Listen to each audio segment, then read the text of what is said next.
Hello friend, welcome to BPSC platform. आज हम modern history prelims special के lecture 2 में करेंगे एंग्लो फ्रेंच राइवलरी के ऊपर डिस्कस करेंगे। पिछला वीडियो में हमने क्या पढ़ा था कि यूरोपियन कंपनियों का जो आगमन हुआ उसके बारे में पढ़ा था। जो 8:30 का जो हमारा क्लास है, जो शाम को होता था 8:30 का क्लास, अभी जो हम लोगों ने 45 डे टारगेट रखा है वो भी हमारा क्लास रुका हुआ है, क्योंकि मैं अभी होम टाउन पे हूँ और यहाँ पे से लाइव सेशन कर पाना मुश्किल हो पा रहा है। इसलिए ये जो क्लासेज हैं वे क्लासेज आपके 3 तारीख से स्टार्ट होंगे, फिर से 3 जनवरी से स्टार्ट हो जाएंगे। अभी हम लोगों ने जो भी 16 लेक्चर्स हमने किया है, तो हमने 45 डे जो मैंने आपको प्रॉमिस किया है, तो 45 डेज मैं आपको कंप्लीट करूँगा। ओके, अब देखिए जो हमारा साइंस भी चल रहा था वो भी हमारा सब कंटिन्यू होगा, लेकिन ये सारे चीज़ आपको 3 तारीख के बाद ही स्टार्ट होगा। तो अभी जो ये रिकॉर्ड लेक्चर्स मिल रहे हैं आपको बेसिकली मॉडर्न हिस्ट्री का, तो आपको इसको देखना है। और ये मॉडर्न हिस्ट्री का लेक्चर 2 है। हम लोग पूरे प्रीलिम्स बेस्ड क्लासेस कर रहे हैं, मीन्स कि प्रीलिम्स में क्या हमारे लिए महत्वपूर्ण है उसके रिगार्डिंग हम पढ़ रहे हैं। तो ये बीपीएससी के लिए महत्वपूर्ण ही नहीं है, ये सारे एग्जाम, जो भी एग्जाम में आपके एमसीक्यू क्वेश्चंस आते हैं मॉडर्न हिस्ट्री के एग्जाम में, तो वो आपके लिए महत्वपूर्ण है। ये सेशन सबके लिए महत्वपूर्ण है, केवल बीपीएससी के लिए नहीं। ऐसा नहीं सोचना है कि बीपीएससी के लिए है। ये हम लोग सेशन जो लेते हैं बाइलिंगुअल्स लेते हैं, मैं ये ध्यान रखें बाइलिंगुअल्स। अब बहुत सारा मैंने कमेंट देखा कि आपका जो स्लाइड है वो पूरा इंग्लिश में है, हिंदी में रखा जाए। तो स्लाइड्स में मैं हिंदी में रखूँगा, लेकिन इसके पीछे रीज़न है। जो भी चीज़ें इंग्लिश में होनी चाहिए हिंदी में होनी चाहिए, मैं उसको हमेशा हिंदी इंग्लिश करता हूँ।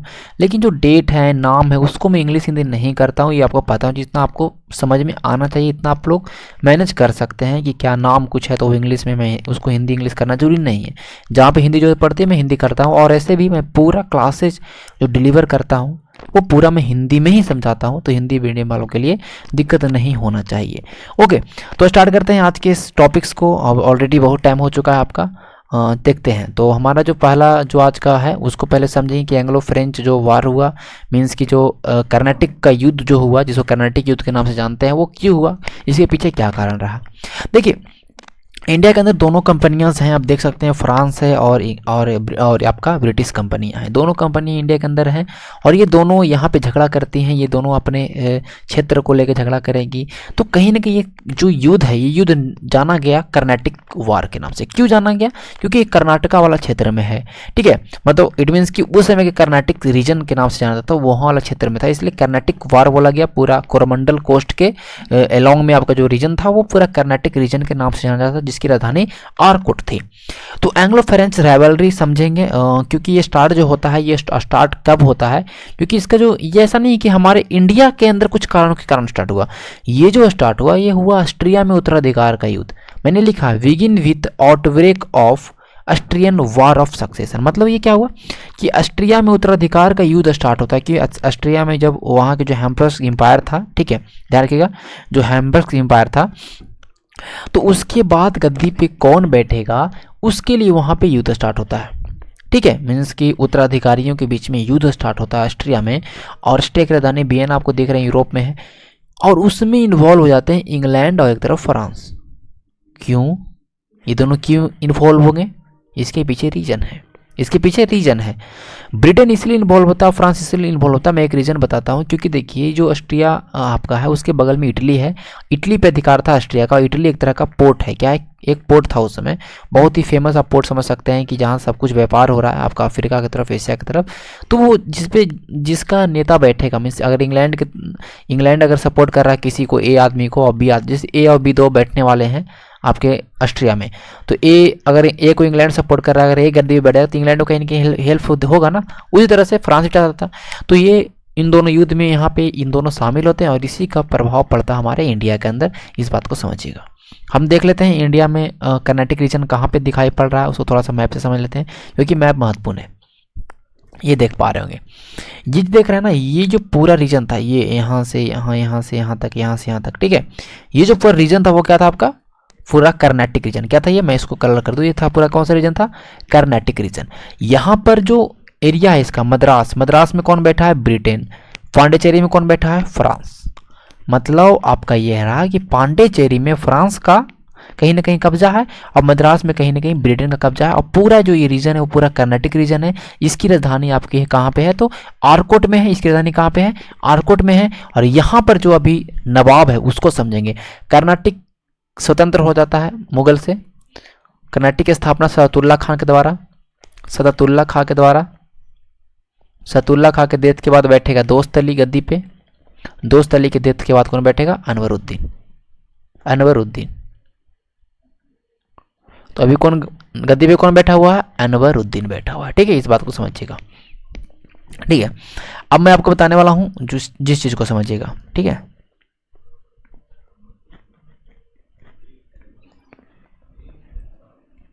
तो अब देखिए जो एंग्लो फ्रेंच रेवलरी होता है, जो पहला युद्ध स्टार्ट होगा, तीन जो युद्ध हुए, कर्नाटिक वार जो तीन हुए, तीनों के पीछे रीजन क्या था सब समझेंगे। अब देखिए यहाँ फ्रांसिस डुप्ले के बारे में आपको पता है, ये बहुत ही एम्बिशियस पर्सन आप समझ सकते हैं, बहुत ही महत्वाकांक्षी शासक नहीं बोल सकते, गवर्नर है। और ये फ्रांस का गवर्नर है डुप्ले। डुप्ले इंडिया में आता है और ये जो पॉलिसी अपनाता है वो मतलब आप कह सकते हैं कि एक्सपेंशन जो पॉलिसी है, साम्राज्य विस्तार का जो पॉलिसी अपनाता है, इसका कहीं ना कहीं बहुत ही इसका भूख होता है कि हम अपने फ्रेंच के जो टेरिटरीज हैं, फ्रेंच के जो कॉलोनी है उनकी संख्या बढ़ाएं, फ्रेंच का जो एरिया है और भी एरिया में बढ़ जाए। तो इसका एक नीति है, साम्राज्य की नीति, साम्राज्यवाद की नीति। ठीक है, साम्राज्य विस्तार की नीति बोल सकते हैं। फ्रांसिस डुप्ले चाहता है कि ईस्ट इंडिया कंपनी को बाहर कर दिया यहाँ से और पूरा फ्रांस का कब्जा हो। ये इसका एक और पॉलिसी है कि जो लोकल प्रिंसेज हैं उनके झगड़ों में शामिल होकर उससे हम लोग फ़ायदा लें। मीन्स कि अगर दो राजकुमार लड़ रहे हैं, दो राज्य लड़ रहा है, इंडिया के दो रियासत लड़ रहे हैं, देसी रियासत मीन्स दो राजाएं लड़ रहे हैं, तो एक राजा को सपोर्ट करके उसको जिता देते हैं अपनी आर्मी के साथ और फिर उससे इकोनॉमिक रूप से फ़ायदा लेंगे, पॉलिटिकल रूप से फ़ायदा लेंगे। इकोनॉमिक में कि जिताएंगे तो पैसा कुछ लेंगे ही उपहार में और कुछ ना कुछ एरिया को हमको दे ही देगा जहाँ पर कंपनी स्टैब्लिश कर सके। मीन्स पॉलिटिकल एंड इकोनॉमिकल दोनों गेन चाहता है इन दोनों के इंडियन प्रिंसेस के मैटर में इन्वॉल्व होके। तो पूछता है सवाल कि सबसे पहले भारतीय राजाओं के मामले में झगड़ों में हस्तक्षेप करने की नीति किसकी थी, तो वो थी डुप्ले की। ओके, ये डुप्ले का सपना है, डुप्ले चाह रहा है और इसीलिए डुप्ले ने बहुत सारे भारतीय लोगों को अपने आर्मी में ट्रेंड किया और वो क्या कहलाएं, सिपोई कहलाएं। क्या कहलाएं, सिपोई कहलाएं। यहाँ तक कोई दिक्कत नहीं होगा आप लोगों को, मुझे इतना लग रहा है। कर्नाटिक वार क्यों बोलते हैं कि मैंने ये बता दिया कि ये पूरा कोरोमंडल कोस्ट है उसकी हिंटरलैंड के एरिया में था, इसलिए इसको कर्नाटिक वार बोला जाता है। पहला कर्नाटिक वार के पीछे क्या रीजन रहा, तो मैंने बताया कि जो कर्नाटिक वार है वो स्टार्ट होता है ऑस्ट्रिया के युद्ध से। खत्म कैसे होता है पूरा कर्नाटिक वार, तीनों कर्नाटिक वार, सबसे लास्ट जो कर्नाटिक वार है वो खत्म होता है सप्तवर्षीय युद्ध जो होता है उसके रिजल्ट से। तो पहला युद्ध के पीछे कारण है कि ऑस्ट्रिया में उत्तराधिकार का युद्ध चल रहा है, उसका सीधे सीधे प्रभाव पड़ेगा इंडिया पे। इंडिया पे प्रभाव ये पड़ता है कि इंडिया की तरफ से इंडिया में एक जो ब्रिटिश के कैप्टन है वर्नेट, वो वर्नेट ने क्या किया कि कुछ फ्रेंच के जहाज़ों को सीज कर लिया। मीन्स कुछ फ्रेंच के जहाज़ों को सीज कर लिया। वर्नेट ने इस चीज़ को देखते हुए डुप्ले को लगा कि भाई ये तो बहुत गलत कर रहा है। तो डुप्ले ने फिर क्या किया, इस बात को समझा। डुप्ले ने मॉरिशस के गवर्नर से हेल्प किया। मॉरिशस आप देख सकते हैं मैप में, देखिएगा तो इधर में आपको दिखाई पड़ेगा। तो जो मॉरिशस में जो गवर्नर बैठा वो कौन सा है, फ्रेंच गवर्नर था। ठीक है, तो उससे हेल्प मांगा कि आप मुझे आओ हेल्प करो यहाँ पे, मेरे पास बहुत ही नवल शिप्स कम है, बहुत ही कम चीज़ें हैं मेरे पास। तो वहाँ से डुप्ले हेल्प मांगता है, वहाँ से मॉरिशस गवर्नर ने कुछ आर्मीज़ को भेजे, मीन्स की कुछ शिप्स को भेजे और फिर उसी के हेल्प से उसने मद्रास को कैप्चर कर लिया। मीन्स कि अब डुप्ले ने मद्रास को कैप्चर कर लिया। मद्रास में कौन बैठा था, इंग्लैंड। अभी मैंने बताया अब मद्रास इंग्लैंड का गढ़ था, इंग्लैंड को जीत लिया, इंग्लैंड को कैप्चर कर लिया। ब्रिटिश को दिक्कत हुआ 1746 में। ब्रिटिश जाता है किसके पास, तो जाएगा ये अनवरुद्दीन के पास। अनवरुद्दीन कौन था, नवाब। अनवरुद्दीन के पास जाता है और उससे कहता है कि देखिए इस तरह से चीज़ें हुई हैं, मद्रास को फ्रेंच ने वापस ले लिया है। देन अनवरुद्दीन कॉन्टेक्ट करता है फ्रेंच से कि तुमने इस तरह से काम क्यों किया, मतलब जो भी चीज़ें हुई थी। लेकिन फ्रांस कहता है कि जो फ्रेंच डुप्ले कहता है कि मैं आपको मद्रास जीत के वापस कर दूंगा आपको, और यहाँ से कहीं ना कहीं आपका ही फायदा, मैं मद्रास जीत के आपको वापस कर दूंगा सब कुछ मद्रास। तो ऐसा लगता है जैसे कि आप इस चीज़ों को समझिए ना कि यहाँ पे अनवरुद्दीन को कहीं ना कहीं झांसा दिया गया कि मैं जो आपको जीत के मैं वापस कर दूंगा, इसलिए इसको लगा चलो यार सब कुछ अपना जीत के हमें दे ही देगा तो हम क्या इंटरफेयर करने जाए। तो यहाँ पे अनवरुद्दीन शांत बैठ जाता है। लेकिन बात क्या होता है यहाँ पे चीज़ों को समझिएगा कि मुकर जाता है अपने वादे से और मद्रास को वापस नहीं करता। इसलिए इसी चीज़ के लिए रिगार्डिंग जो महफूज खान है, महफूज खान के नेतृत्व में जो अनवरुद्दीन के जो अनवरुद्दीन का एक सेनापति आप समझ सकते हैं, ये इसने, और फिर फ्रांस के ध्यान रखिएगा कैप्टन पैराडाइज। तो फ्रांस और यहाँ पे नवाब दोनों की सेना भिड़ गई कहाँ पे, अडयार नदी के किनारे, battle of San Thomas. San Thomas battle 1746 में हुआ, ये डेट याद रखना, बहुत महत्वपूर्ण बैटल है। क्यों महत्वपूर्ण बैटल है इसी को समझाएंगे। तो बैटल ऑफ सन थॉमस बहुत ज्यादा महत्वपूर्ण है, फर्स्ट कर्नाटिक वॉर में बहुत ज्यादा महत्वपूर्ण है। क्यों, यहाँ पे 230 फ्रांस सैनिक और 700 इंडियन, ध्यान रखिएगा, ठीक है, ध्यान रखिएगा, 230 फ्रांसीसी सैनिक हो गए और करीब करीब जो भी 800 इंडियन सैनिक, ठीक है, भारतीय सिपाही जिसको बोलते हैं, लगभग 1030, मैंने क्या बोला, लगभग 1030 जो सैनिक थे, इसने, ध्यान रखिएगा कि लगभग 1030 जो सैनिक थे, इसने 10,000 सेना को हरा दिया। अब बात को समझना है कि इतना कम फ्रेंच सैनिक और साथ में इंडियन सैनिक भी थे जो भी फ्रांस की तरफ से रिक्रूट किया गया था, इसने 10,000 मतलब नवाब की सेना को हरा दिया। तो सबसे बड़ी बात यहाँ पे ये है कि इतना कम सेना, ओके, डाटा देख लीजिए थोड़ा सा, 700 के 800 में, आप एक चीज़ को ध्यान दीजिएगा, ओके, इतना कम सेना ने महफूज खान के नेतृत्व में जो सेना थे नसरुद्दीन का, उसको हरा दिया। तो यहाँ से दो चीज़ निकल के आया आउटकम, कि अगर आर्मी डिसिप्लिन्ड हो, जस्ट लाइक फ्रेंच आर्मी बहुत ही अनुशासन वाला आर्मी था, अगर आर्मी सही तरीके से ऑर्गेनाइज किया गया हो, देन इजली रूप से बैटल को जीता जा सकता है। तो ये निकल के आया कि जो कहीं ना कहीं और एक चीज, पॉलिटिकल एपेटाइट, मीन्स डुप्ले का जो राजनीतिक पिपासा था, राजनीतिक भूख था, वो जाग गया कि भाई अब तो आराम से जीत सकते हैं, चलो बहुत खुश है डुप्ले, बहुत खुश है, कोई दिक्कत नहीं है, इतने इजली रूप से हरा दिया। तो ये रीजन रहा सर बात को। लेकिन आप चीज़ों को समझिएगा, यहाँ तो आप समझिए बात को, लेकिन यहाँ पर ये हुआ कि आफ्टर एक्सला-सैपल की संधि होती है यूरोप में, मीन्स कि वहाँ पे ऑस्ट्रिया का युद्ध समाप्त होता है, ऑस्ट्रिया में जो उत्तराधिकार का युद्ध खत्म होगा, एक्सला-सैपल की संधि होगी 1748 में, और उसी का कहीं ना कहीं यहाँ पे इंडिया में प्रभाव पड़ेगा। इंडिया में भी जो युद्ध है उसको खत्म किया जाएगा, और इंग्लिश जो है, इंग्लिश को, अंग्रेज को वापस मद्रास दे दिया जाएगा, और बोला गया दोनों कि हम फ्रेंच और ब्रिटिश बोलेंगे कि आपस में एक दूसरे के मैटर में इंटरफेयर नहीं करेंगे।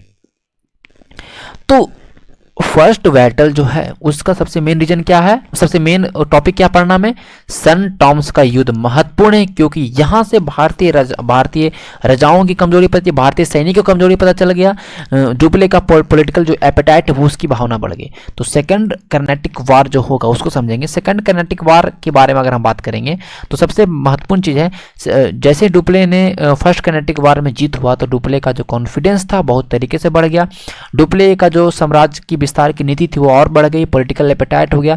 तो ये सारे रीजन के कारण ही डुप्ले ने कहा कि अब क्या, अब तो हमें अपना रीजन बढ़ाना है, अब तो हमें फ्रेंच के एरिया को बढ़ाना है। तो उसने दो लोगों को चुना, मीन्स दो मुर्गा चुना। इसलिए वो जो पॉलिसी था उसका कि राजा, जो भारतीय राजाएं हैं उनके मैटर में हम लोग क्या करेंगे, इंटरफेयर करेंगे और फिर उससे फायदा मिलेगा हमको। तो जो दो लोकल प्रिंसेस, दो मुर्गा मिल गया उसको। एक मुर्गा मिला हैदराबाद में निजाम उल मुल्क जो स्थापना किया, निजाम उल मुल्क की डेथ हो जाती है 1748 में, और वहां पे गद्दी पे बैठने के लिए लड़ाई होता है मुजफ्फर जंग और नासिर जंग के बीच में। नासिर जंग जो निजाम का दूसरा बेटा था, मुजफ्फर जंग जो कि नासिर जंग का भतीजा था, या बोल सकते हैं कि निजाम का पोता था। तो मुजफ्फर जंग और नासिर जंग के बीच में यहाँ पे युद्ध छिड़ा हैदराबाद में कि कौन गद्दी पे बैठे भैया, कौन नवाब बने, कौन निजाम बने। इधर आरकोट मीन्स की कर्नाटक में, मीन्स आप कह सकते हैं कि कर्नाटक में। तो कर्नाटक में रीजन में क्या है कि वहां पे मैंने बताया कि अनवरुद्दीन गद्दी पे बैठा था, कोई दिक्कत, लेकिन इसके गद्दी को चैलेंज किया गया चंदा साहिब के द्वारा, जो कि दोस्त अली का दामाद था। दोस्त अली, मैंने बताया कि अनवरुद्दीन के पहले कौन गद्दी बैठा हुआ था, दोस्त अली का दामाद था चंदा साहिब। इन दोनों के, चंदा साहिब और अनवरुद्दीन के बीच में यहाँ पे उत्तराधिकार का युद्ध, यहाँ पे उत्तराधिकार को। तो सेकेंड कर्नाटिक वार का रीजन है, सॉरी जो आपका कारण है वो है उत्तराधिकार का युद्ध भारत में। पहला का उत्तराधिकार का युद्ध ऑस्ट्रिया में, सेकंड का उत्तराधिकार का युद्ध इंडिया में। समझ रहे हैं बात को। तो डुप्ले कहा अरे यार चलो अब तो मुर्गा मिल गया, अब क्या करना है। अब उसने कहा कि चलो मुजफ्फरजंग और चंदा साहिब को कर देते हैं हम सपोर्ट। उसने मुजफ्फरजंग और चंदा साहिब को कर दिया सपोर्ट, और बैटल ऑफ अंबर के पास 1749 में मुजफ्फरजंग, चंदा साहिब और फ्रेंच, ये तीनों के आर्मी ने मिलके अनवरुद्दीन की हत्या कर दी।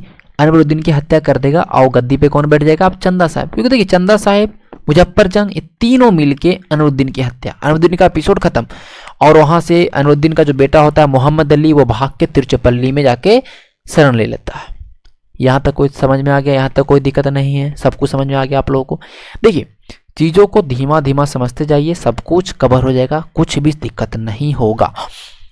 ओके, अब देखिए यहाँ पे फिर उसके बाद देखेंगे हम लोग ध्यान देंगे 1750 में, 1750 में देखेंगे कि फिर देखिए अब यहाँ पे 1749 में अगर हम बात करते हैं कि पहले तो अनवरुद्दीन को हटाया और चंदा साहिब को गद्दी पे बैठाया। अब ये जो सैनिक हैं, ये जो पूरे आर्मीज हैं, ये आर्मी जाएंगे हैदराबाद में। हैदराबाद 1750 में नासिर जंग की हत्या कर देगा। गद्दी पे कौन बैठ जाएगा? मुजफ्फरजंग। अब मुझे एक बात बताइए, दोनों तरफ किसका जीत है? फ्रांस का। दोनों तरफ फ्रांस के पार्टी की जीत हुई ना। ओके, मुजफ्फरजंग गद्दी पे बैठ गया। ओके, अब देखिए यहाँ पे युद्ध खत्म हुआ नहीं है, युद्ध अभी खत्म हुआ नहीं है भाई। अब क्या है कि जो क्लाइव है, रॉबर्ट क्लाइव, वो परमिशन लेगा कि अब हमें भी परमिशन दो, हमें अब जाने दो वहाँ पे कर्नाटक का जो भी है उसका जायजा हमें लेने दो, कर्नाटक में हमें भिड़ने दो। रॉबर्ट क्लाइव को परमिशन मिलता है, रॉबर्ट क्लाइव हीरो है ना, हीरो। रॉबर्ट क्लाइव को परमिशन मिलता है और ये आर्कोट, ये प्लान बनाता है कि राजधानी पे अटैक कर देना। आर्कोट किसकी राजधानी है? आर्कोट राजधानी है आपका कर्नाटक का। तो चाहता है कि कर्नाटक की राजधानी पे सीधे अटैक करेंगे। तो ये जो चंदा साहिब है, ये मोहम्मद अली के पीछे भागा है। देखिए सब कुछ खत्म हुआ तो काम क्या बचा कि मोहम्मद अली को ढूंढा जाए। तो चंदा साहिब और जो भी फ्रेंच आर्मी है, ये सब हैं किसके पीछे? मोहम्मद अली के पीछे, जो कि अनवरुद्दीन का बेटा था। लेकिन आर्कोट पे जैसे ही अटैक होता है, चंदा साहिब आनन फानन में भागता, वहां से यहाँ से भागते हुए आता है कहाँ पे? आर्कोट में सेना वोना को लेके। तो यहाँ पे कमजोर, इधर भी कमजोर। आर्कोट चंदा साहिब आता है, यहाँ पे तंजौर के राजा के साथ मिल के, ध्यान रखिएगा, तंजौर के राजा के साथ मिल के चंदा साहिब की मृत्यु, चंदा साहिब का हत्या कर दिया था। ठीक है, और यहाँ से रॉबर्ट क्लाइव मीन्स लगभग 53 दिन तक घेरा डाला रहा। 53 दिन तक कहीं ना कहीं इसने पूरे आर्कोट पे घेरा डाला रहा, इसलिए इसे रॉबर्ट क्लाइव को हीरो ऑफ आर्कोट बोलते हैं। ठीक है, हीरो ऑफ आर्कोट बोलते हैं, इस बात को आपको ध्यान रखना। ठीक है, हीरो ऑफ आर्कोट बोलते हैं। यहाँ तक कोई दिक्कत नहीं होगा, सब कुछ आप समझ पा रहे होंगे। अब देखिए आगे चलेंगे हम लोग। तो फर्स्ट कर्नाटिक, सेकंड कर्नाटिक वार जो है, यहाँ तक आपको कोई चीज़, यहाँ पे कोई दिक्कत नहीं होगा। क्योंकि देखिए स्टार्टिंग में कहीं ना कहीं इनिशियल रूप में बैटल ऑफ अंबर में फ्रांस का जीत हुआ, लेकिन लास्टली में देखते हैं कि चंदा साहिब की हत्या कर दी जाती है। अब देखिए चंदा साहिब की अगर हत्या हो जाएगी तो यहाँ पे आर्कोट पे किसका कब्जा? इंग्लिश का। अब देखिए यहाँ पे चंदा साहिब की डेथ हो जाती है, चंदा साहिब की हत्या कर दी जाती है तंजौर के राजा के से मिलके। और यहाँ पे जो आपका आर्कोट में है, यहाँ पे मोहम्मद अली को, जो अनवरुद्दीन का बेटा था, उसको यहाँ पे गद्दी पे बैठा जाता है। तो फाइनली आप देख सकते हैं कि आर्कोट में जो जीत हुई एक तरह से, वो कहीं ना कहीं अंग्रेज़ों की जीत हुई। अब देखिए यहाँ पे एक चीज़ होता है, एक और घटना घटती है कि जो 1754 में, इन 1754 में क्या होता है कि जो डुप्ले है उसको वापस बुला लिया जाता है फ्रांस। देखिए फ्रांस में जो सरकार है वो बहुत ही भ्रष्ट सरकार थी। तो ऐसा बोला जाता है कि मतलब ईस्ट इंडिया कंपनी ने फ्रांस की सरकार को घूस दिया और डुप्ले को वापस बुला लिया। अब देखिए डुप्ले सबसे मेन आदमी था, उसको जब वापस बुला लिया जाएगा तो ऐसे ही कम हो जाएगा। तो इसलिए डुप्ले की जगह पर जो आएगा वो आएगा गोधेरू। तो इसे गोधेरू या पौंडीचेरी बोल लीजिए, मीन्स पौंडीचेरी जगह है और गोधेरू है जो गवर्नर है, जो नया गवर्नर आया। तो यहाँ पे पौंडीचेरी में संधि होता है 1754 में, जो जाना जाएगा ट्रीटी ऑफ पौंडीचेरी। तो ट्रीटी ऑफ पौंडीचेरी जो होगा इसमें क्या होगा कि जो भी क्षेत्र इंग्लैंड ने जीता है ब्रिटिश क्षेत्र को, सॉरी फ्रांस के क्षेत्र को, उसको वापस कर दिया जाए। ओके, और मतलब इस तरह के यहाँ पे पौंडीचेरी की संधि होगी और फिर से सब चीज़ें शांत हो जाएगा। तो सेकंड कर्नाटिक वार में पौंडीचेरी संधि, पहला में एक्सला-सैपल संधि। अब हम लोग देखेंगे थर्ड कर्नाटिक वार। लेकिन देखिए यहाँ पे डुप्ले को जब स्टार्टिंग इनिशियल पोजीशन में जब देखा था आपने कि इनिशियल पोजीशन में फ्रांस की जीत हुई थी, तो उस समय कहीं ना कहीं डुप्ले को गवर्नर बना दिया गया था मसूलीपट्टनम का। आप देख सकते हैं सारे एरियाज उनको दे दिया गया था। चंदा साहेब ने उन्हें कहीं ना कहीं एज ए रिवार्ड के रूप में पौंडीचेरी के पास 80 गाँव की राजस्व दे दिया था। मतलब इट मीन्स आप ये समझे ना कि बहुत सारे रिवार्ड मिला, क्योंकि इनिशियल टाइम में चंदा साहेब को बैठाया गद्दी पे, मुजफ्फरजंग गद्दी बैठाया तो उसको रिवार्ड मिला था। लेकिन अब क्या हुआ कि यारकोट में कब्जा है इंग्लिश का, और हैदराबाद में कब्जा किसका है, अभी फ्रांस का। तो थर्ड कर्नाटिक वार को समझेंगे सिंपल तरीकों से। देखिए थर्ड कर्नाटिक वार बहुत ही सिंपल है। थर्ड कर्नाटिक वार के पीछे रीजन क्या है कि 7 ईयर वार, यूरोप में सप्तवर्षीय युद्ध छिड़ जाता है। यूरोप में वहाँ पे सप्तवर्षीय युद्ध छिड़ जाएगा जो 1756 से 1763 तक चलेगा। ठीक है, यूरोप में सप्तवर्षीय युद्ध छिड़ गया है और उसी के कारण और यहाँ पे इंग्लैंड और फ्रांस दोनों भिड़े हुए हैं यूरोप में, तो उसी का इम्पैक्ट पड़ेगा, भारत के अंदर भिड़ जाएगा। और यहाँ 1758 से लेके 1763 तक जो चलेगा वो चलेगा थर्ड कर्नाटिक वार। थर्ड कर्नाटिक वार बहुत महत्वपूर्ण है। यहाँ पर से फ्रांस का आप देख सकते हैं कि सफाया हो जाएगा। तो यहाँ पे जो गवर्नर है अभी जो कॉन्ट दे लिली है, ये फ्रांस का, ये जो गवर्नर है फ्रांस की तरफ से, ठीक है, ये क्या करेगा कि सेंट डेविड के किले पे आक्रमण कर देगा। सेंट डेविड का किला है, वहाँ पे ये आक्रमण कर देगा। और उसके फलस्वरूप क्या होगा ना कि जब यहाँ पे सेंट डेविड पे आक्रमण कर देगा, तमिलनाडु में किला था जो अंग्रेज का कहीं ना कहीं एक था, इस पे आक्रमण करेगा। और बूसी एक गवर्नर है जो कि बैठा है कहाँ पे, हैदराबाद में। हैदराबाद में किसका राज्य भी चल रहा है, तो फ्रांस का। तो हैदराबाद से बूसी को बुलाता है, क्या हो हेल्प करो, हम करेंगे मद्रास पे अटैक। बट मद्रास पे अटैक करता है, बट ये अटैक फेल्ड हो जाता है। क्या होता है, फेल हो जाता है। इस बात को ध्यान रखिएगा वो, ठीक है। तो मद्रास का अटैक फेल होता है। कॉन्ट दे लिली, क्योंकि देखिए ये डुप्ले तो है नहीं कि इसके पास उतना ज़्यादा इसके पास कहीं ना कहीं टैलेंट हो। तो कॉन्ट दे लिली की हार होती है, मद्रास को कैप्चर नहीं कर पाता है। और इंग्लिश की तरफ से है आयरकूट, क्या नाम उसका, आयरकूट और कॉन्ट दे लिली भिड़ते हैं कहाँ पे, बैटल ऑफ बॉन्डीबास में 1760 में। बॉन्डीबास का युद्ध बहुत ही महत्वपूर्ण है। बॉन्डीबास का युद्ध 1760 में होता है। एक तरफ आपका आयरकूट इंग्लैंड की तरफ से, एक तरफ कॉन्ट दे लिली। जीत होगी किसकी, तो आपका इंग्लैंड का, आयरकूट की जीत होती है।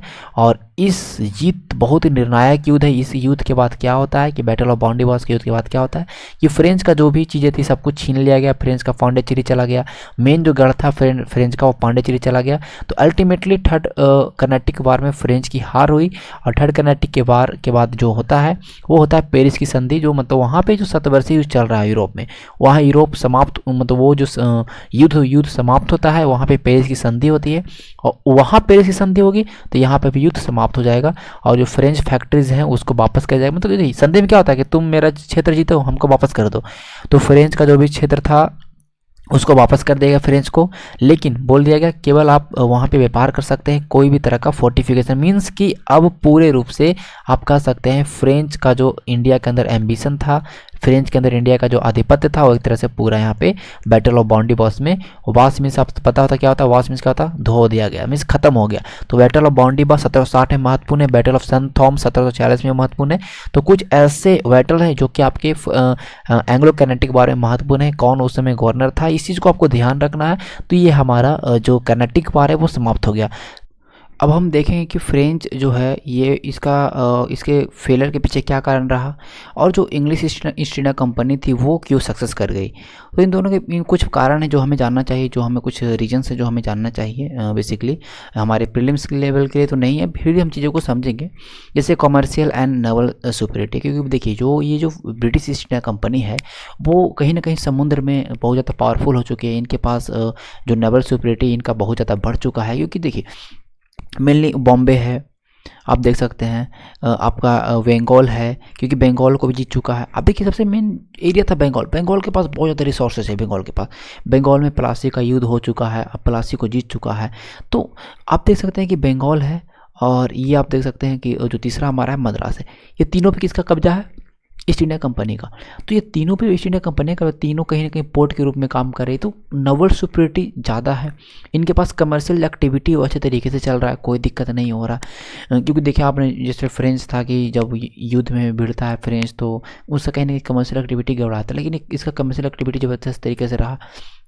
जहाँ तक आपने देखा कि जो फ्रांस है वो केवल पांडिचेरी में सीमित रहा, लेकिन यही हमारा जो ईस्ट इंडिया कंपनी है वो 3 जगह पे अपना हेडक्वार्टर मतलब कहीं ना कहीं वो अपना जो बेस था वो बना के रखा था। तो ये रहा। फिर लैक ऑफ फ्रेंच गवर्नमेंट। अब देखिए फ्रेंच गवर्नमेंट का कोई सपोर्ट ही नहीं मिला फ्रेंच, क्योंकि फ्रेंच जो कंपनी थी वो कहीं ना कहीं सरकारी कंपनी थी, और सरकारी कंपनी ने जो वहाँ की सरकार थी, एक भ्रष्ट सरकार थी। देखा आपने कि जैसे 754 में उसने डुप्ले को बुला लिया, और कहीं ना कहीं उसका कोई तरह का सपोर्ट नहीं रहा। ठीक है, कोई भी पॉलिसी पास करना है कंपनी के लिए तो बिल जा रहा है, फिर वहाँ पे जो भी वहाँ का जो भी पार्लियामेंट है वहाँ पे पास हो रहा है फ्रांस में, तो उसमें बहुत ज़्यादा कहीं ना कहीं प्रोसेस लग जा रहा है। तो इस तरह से चीज़ें प्रॉब्लम हो रहा है। और लेकिन यहाँ पे इंग्लिश ईस्ट इंडिया कंपनी देख लीजिए, ये प्राइवेट कंपनी है, और प्राइवेट कंपनी तो कोई बिल तुरंत अपने अकॉर्डिंग सब कुछ वर्क कर रहा है, अपने अकॉर्डिंग मैनेज कर रहा है। ठीक है, तो ये सारी चीज़ें कहीं ना कहीं रीजन रहा कि फ्रांस की हार हुई भारत के अंदर। ठीक है, अब और कुछ ऐसे कमांडर हैं, ओके, कुछ ऐसे कमांडर जैसे कि क्लाइव है, लॉरेंस है, कूट है, ये सब जो ऐसे कुछ कमांडर इंग्लिश कमांडर हैं कि जो बहुत ही ज़्यादा कहीं ना कहीं टैलेंट इनके पास बढ़ा पड़ा है, इनके पास बहुत ज़्यादा टैक्टिस है, इनके पास बहुत ज़्यादा कहीं ना कहीं इनके पास जो पॉलिसी इनका रहा। तो ये सारे कमांडर भी कहीं ना कहीं हेल्प करते हैं इंग्लिश ईस्ट इंडिया कंपनी को जीतने में। लेकिन वही हम देखते हैं फ्रांस की तरफ, तो फ्रांस की तरफ केवल डुप्ले था, वो भी डुप्ले को बुला लिया गया। तो ये कुछ ऐसे रीजन रहा कि फ्रांस की हार हुई और इंग्लिश का सक्सेस हुआ। लेकिन हम चीज़ों को समझेंगे जब मेंस ऑप्शनल के लिए हम पढ़ेंगे तो हम उसको डिटेल से पढ़ेंगे, एक एक पॉइंट को पढ़ेंगे। लेकिन आज के वीडियो में हम लोग यहीं तक रखते हैं। हम लोगों ने पूरे अभी कभी भी आप लोग सवाल अगर पूछेगा ये तीनों वार से तो आप लोग बता पाएंगे। अगर फर्स्ट बार पूछेगा तो आप बताइएगा कि ट्रीटी ऑफ एक्सला-सैपल की संधि हुई, और सेकंड बोलेगा तो पौंडीचेरी की संधि, और तीसरा बोलेगा तो आपका पेरिस की संधि हुई। ये आपका पहला का रीजन रहा ऑस्ट्रिया में उत्तराधिकार का युद्ध, दूसरा का रीजन रहा कि इंडिया के अंदर उत्तराधिकार का युद्ध, और चौथा का रीजन रहा कि आपका फ्रांस के 7 ईयर वॉर। तो ये तीनों आपका कंप्लीट हो गया, और आपके जो भी प्रीलिम्स लेवल के लिए बहुत ही ज़्यादा ही सफिशिएंट है। तो मिलेंगे हम लोग नेक्स्ट वीडियो में हम लोग बात करेंगे किस तरह से जो मुग़ल का पतन होता है, और उसके बाद जो छोटे छोटे राज्य का उत्पन्न होगा उन राज्यों के बारे में जानेंगे, जैसे बंगाल हुआ, हैदराबाद हुआ, उनके बारे में थोड़ा थोड़ा समझेंगे। तो वो हमारा टॉपिक महत्वपूर्ण थोड़ा सा है, तो उसको हम लोग देखेंगे नेक्स्ट की वीडियो में। तब तक के लिए धन्यवाद। चैनल को सब्सक्राइब करिएगा, शेयर करिएगा अगर वीडियो आपको अच्छा लगा है तो।